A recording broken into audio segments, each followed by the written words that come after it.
You're listening to the LSG Sports Network, the authority on Texas high school football.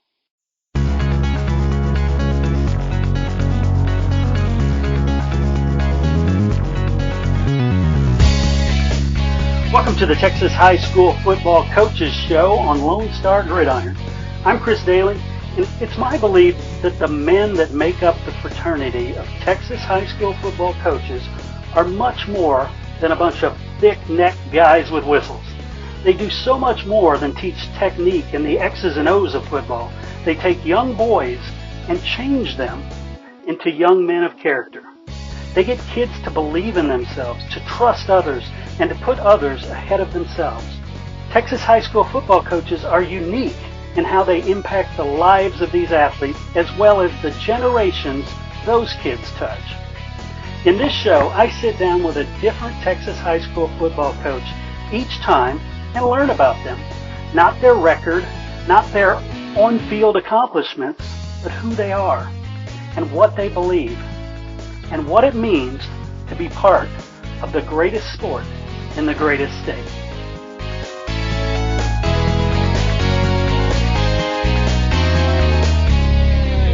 Today I talk with Coach Rafael Thomas, that started off playing for Coach John Outlaw at Lufkin, made his way to the Houston area, and now is making some great changes at Houston Yates. We'll hear from him right after this. Hey coaches, I want to tell you about a product I discovered that is going to be a game changer. Yeah, the Exploder Bar. As coaches, you want to get your athletes as strong as possible without jeopardizing their speed and quickness. The Exploder does just that. I know it sounds like marketing hype, but if you're like me, the second you see this lifting tool in action, you will recognize just how brilliant it is. Triple extension lifts are the key to more powerful movements, and the Exploder Bar was designed to allow these exercises to be performed in a safe and effective manner. And it's a great way to condition core muscle groups and ligaments. Check it out at PremierAthleticSolutions.com. The Exploder Bar is built for athletes who are looking for speed, strength, and explosion. Again, that's PremierAthleticSolutions.com. All right, everybody, join me in welcoming Coach Ralph Thomas to the show. Coach, how are things today? Man, it's good. Finished up with the athletic period right before you call. And then once we get done here, I'll get into my daily routine of walking the hallways and keeping kids out of trouble. I love it. I love it. Well, before we talk about what's going on now, let's jump back to where you grew up and where you discovered the game of football. I grew up in Lufkin, Texas, small town, East Texas, blue-collar type of town, and that's where I, acquired my love for football. The coaches there, they've been there forever. Coach Ty Quick, who's the head coach now, was the defensive coordinator back then. Scott Green was the offensive coordinator, but most importantly, John Outlaw was the head coach there. And if anybody knows Coach Outlaw, legendary head coach in the state of Texas and Arkansas. He had a great staff there, along with Coach Tommy Early, who was our track coach as well. But those guys kind of helped me find that passion for football. Nice. And what did you play in high school? I played everything, honestly. I played everything besides defensive line and offensive line. Nice. And how did the teams do? How did the Panthers do? We had a record of 30. We were 39-3 as a class. As a class of 2007, we were 39-3 in high school. We lost in the state semifinals 2 years. I was there to South Lake Carroll, and we got upset my senior year in the second round against Round Rock, and that bothers me to this day. Yeah, I bet. You know, a lot of people think, these great programs, they don't realize just how hard it is to go from being a good program to getting those last couple wins, how hard it is. Most definitely. And it's one of those deals where you have to commit to your plan. Lufkin had a standard before we got there, so we understood that standard walking through the door. But, kind of like where I'm at, you're trying to build the standard back to how it was. And, some people, they get bored with winning, and that's where it separates the great programs from the average programs. You can't get bored of winning and doing winning things. Nice. And did you go on and play any college ball? I did. I went and played baseball at Oklahoma State out of high school. I ended up getting drafted by the Dodgers for baseball, but I ended up playing at Oklahoma State for baseball, and I transferred and finished up at Southern Arkansas University, where I did football and baseball. Mm-hmm. Nice. And when did you know you wanted to become a coach? I think I always knew, but obviously I wanted to explore other things just to see if that was something that, something else out there that intrigued me. But honestly, I got through college and I was just like, I'm not a 9-to-5 guy, like a suit and tie. I'm not going to be the suit and tie behind the desk, that type of businessman. Like, that wasn't for me. I kind of learned quickly that my best impact was giving back to a lot of kids like me and passing on the knowledge that I grew up, because that's just what I did growing up. Everything I did was sports, so coaching was the easiest way for me to do that. Right. And then talk about what your first gig was in the coaching world. My first gig was I was blessed with the opportunity to work at Conroe as the varsity assistant receivers coach at Conroe High School. Robert Walker was the head coach then. And I graduated. I worked at Foot Locker I graduated in December, and I worked at Foot Locker from January to April. And I interviewed with Conroe, got the job. I was down there by the end of May, coaching receivers. Nice. And what was the biggest surprise you discovered when you got into coaching that you're like, I didn't realize that's what this job was? The amount of time that you have to put in. I had you live at that field. My first job, we lived at the field house. It was one of those deals where I was like, this is worse than 2 days. I mean, the amount of time that it takes to prepare for another team is you have to do it. Some guys think differently, and, I've developed some things, over my time at different staffs and different ways to do it, but just, what goes into coaching and what we do on a daily basis, people have no idea. Me, on becoming a coach, I had no clue of everything it took to just get to game day. Yeah, definitely. And if you could take me stop by stop, each of the positions you've held up to today. I was a receivers coach, assistant baseball at Conroe, my first stop. Then Coach Quick gave me an opportunity to come back home to Lufkin. I took a freshman job, and I worked with also the varsity defensive backs that year, along with track. And then the following year, I flipped over to my position that I love. I switched over to receivers, and I was a recruiting coordinator as well. And my college receivers coach got the offensive coordinator job at Marshall High School when Claude Mathis who's at DeSoto now, got the head job at Marshall. Coach Jake Greedle was the offensive coordinator, so I went to be his receivers coach there. And I did that for a year, and I left for a year and went to the oil field for financial reasons, got that fixed, and came back to Marshall. At this time, Coach Jake Greedle was the head coach. he was the head coach. Claude Mathis had went back to DeSoto by this time. And I came back to be the running back coach, did that for a year. Then I moved to linebackers for the next 2 years and was a special teams coordinator as well. And from there, I was going to end up at Tatum High School once Coach Greedle left to be the head coach in Bastrop. Mm-hmm. And Yates, I got a call from a guy here at Yates to come in for an interview, came in, got the head coach job, and that's where I am today. Nice. And talk about the tradition of Yates and how it really hasn't been the program it used to be, and what you're doing to change that. A lot of people, I mean, they know of Yates and the tradition, yeah.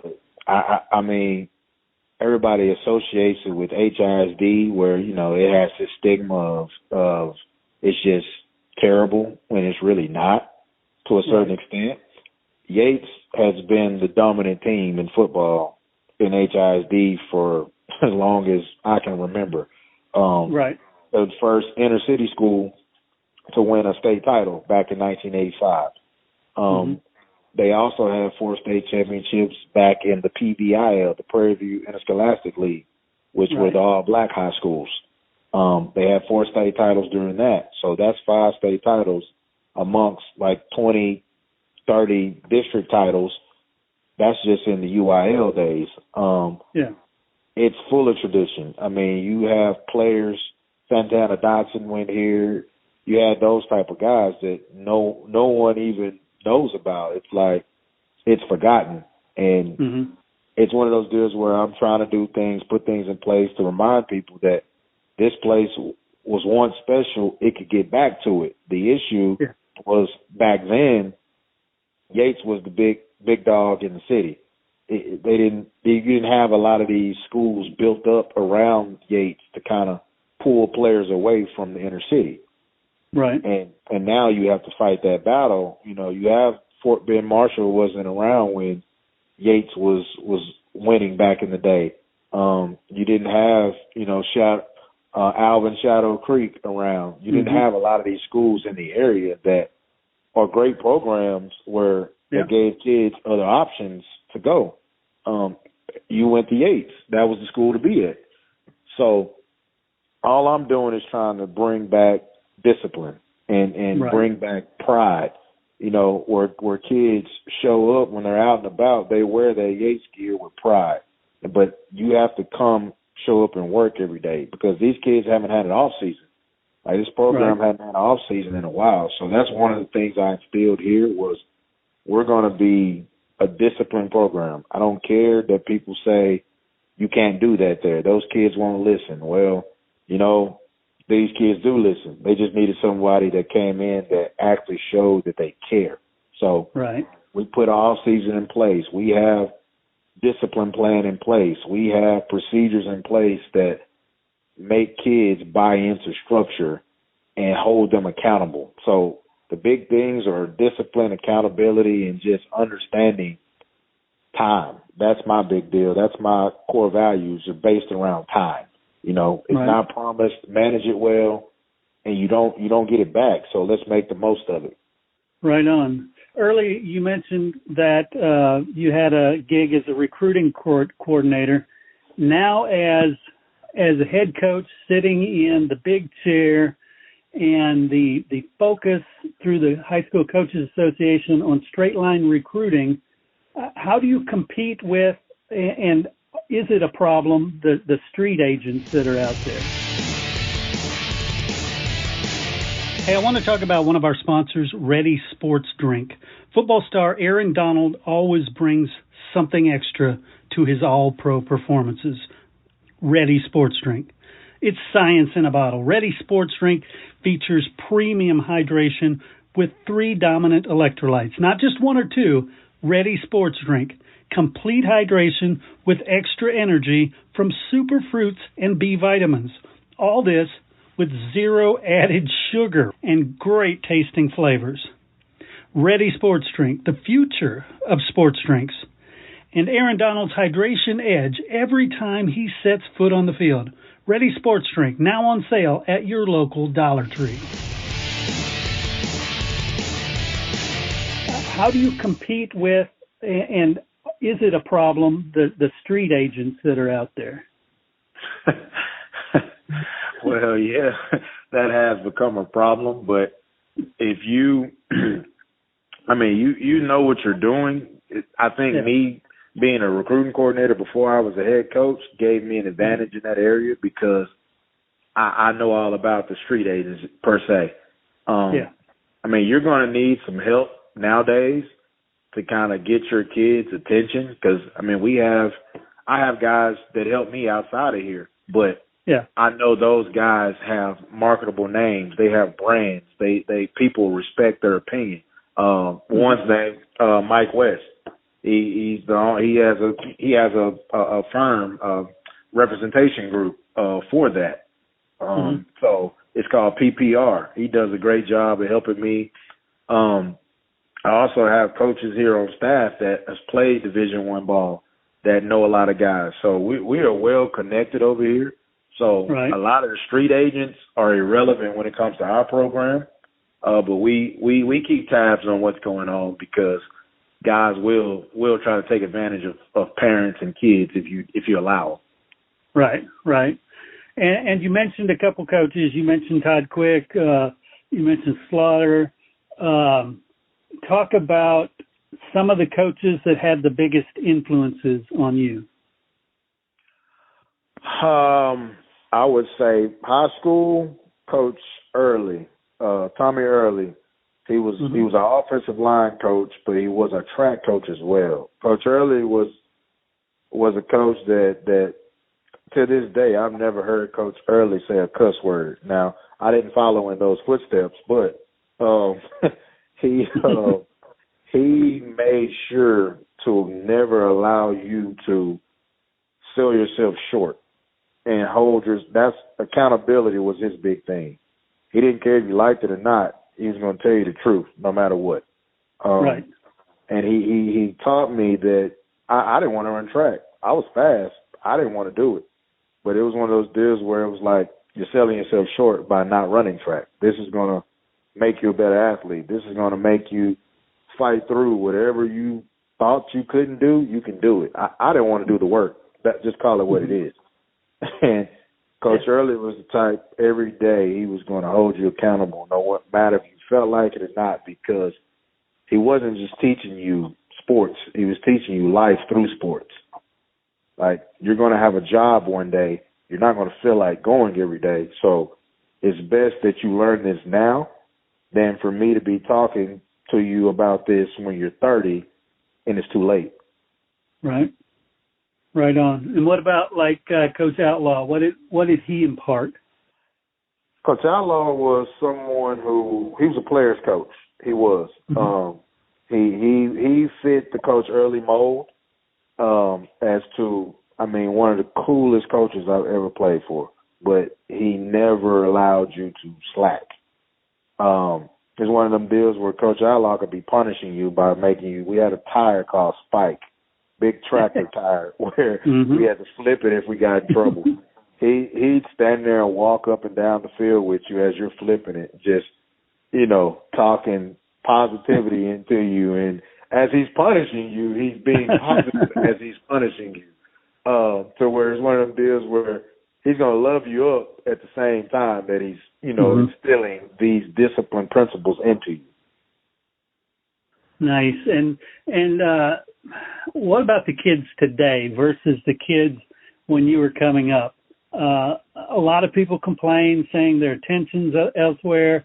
What have you seen with kids these days? I'd say my deal is it's adults. Adults have allowed kids to get that way because we have become weak. We have become so sensitive.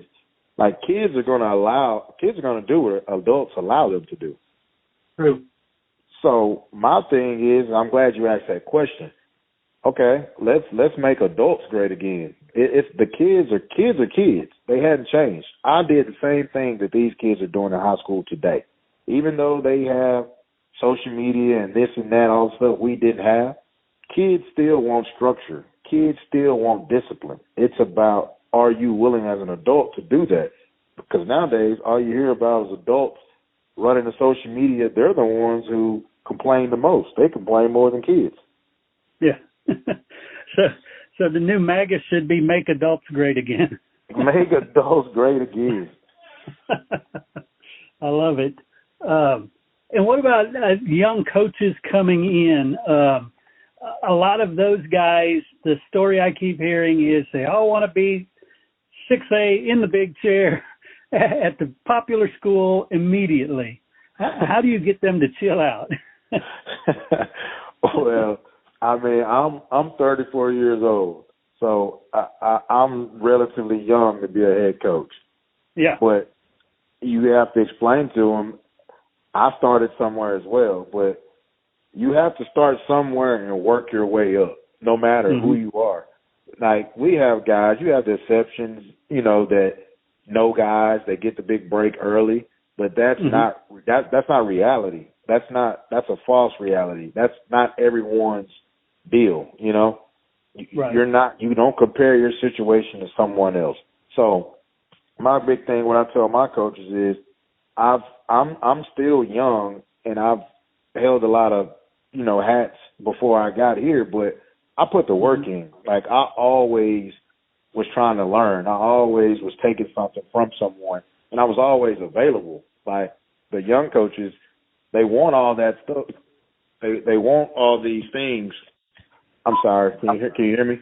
Yeah. Sorry, you're just answering the one about the young coaches.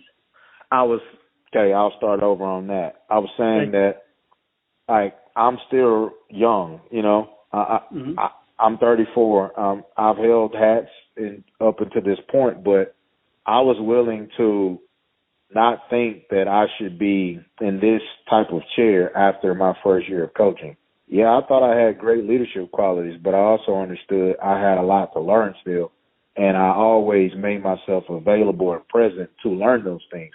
I wasn't, that guy that, well, I want to do this and this, but it's like, well, you need to go to this clinic, or you need to stay after with your kids and do extra work and do this and do that. I'm glad I work for head coaches that, kind of showed me the way, because I see young guys complaining about they should be the head coach, but they don't even want to stay after school when the bell rings to do extra work with their kids. They're the first ones in the parking lot in the car headed out the door. So don't sit and think you're going to get something without putting in the work, because, I mean, you have guys that have been working their tail off for years, and they're 40, 50 years old, and they still haven't landed their big break. Right. So, I think it's all about timing. I think it's about networking and just, getting blessed with opportunities, right situation. So I just don't think that's realistic, and to think that I'm going to start out as a 6A head coach, or I'm going to start out as a 5A head coach. That's just, I feel like you're setting yourself up for failure and just to make yourself even more frustrated. I do. Right on. And as far as the kids that are participating in your program, if all the kids in your school came out for all the sports, you'd have tons of amazing athletes and a lot more trophies. What do you tell the kids to convince them why this is such a good game to come out and to work towards? Football is the biggest team sport you can play. You have to, I think it's the greatest teacher, I would say not greatest, but one of the greatest teachers of life, along with baseball. We can get into that later, because you're going to fail. You're going to fail, and you're going to have to learn teamwork, which comes with life. That's my big deal. Football, you're going to get hit over and over and over. You got to make a choice, whether you're going to get up or you're going to lay down and quit. You have to also learn how to work with people, because most times you get out of college, you're going to be working not for yourself. You're going to have to work amongst the team, and most employers love people who play sports in college Mm-hmm. or high school, because that's what most businesses and corporations are. It's about teamwork. So you get to learn a lot of life principles through sports. And I'm big on that. And that's one of the deals where it's like, this sport here hands out the most scholarships for any other sport. So right. Don't put your eggs all in one basket. Like, okay, well, I'm just a basketball player. I'm just a baseball player. Well, they can have 85 scholarships players on the roster for football, whereas over here, basketball, you got about 15 to 20. Right. So give yourself more opportunity. Give yourself more reason. You can change your family situation by playing multiple sports, not just football, to play them all. Yeah, definitely. You mentioned multiple sports as it relates to scholarships, but talk about what that does in terms of producing better athletes and safer athletes. Skills. I feel like all the sports go hand in hand in developing different skills, working different muscle groups. As to answer your safer athlete question, because you get to train the full body, not just sport-specific training just for football. When you play every sport, you're working totally different things and totally different skills and movements and drills that help you throughout the entire body, not just, dominant on bench press because, okay, that's a good thing to be good at in football. That's what everybody thinks. How much do you bench? Well, you got to be able to do other things as well. So that's my big deal. That's why I agree. It makes for a safer athlete by doing other things.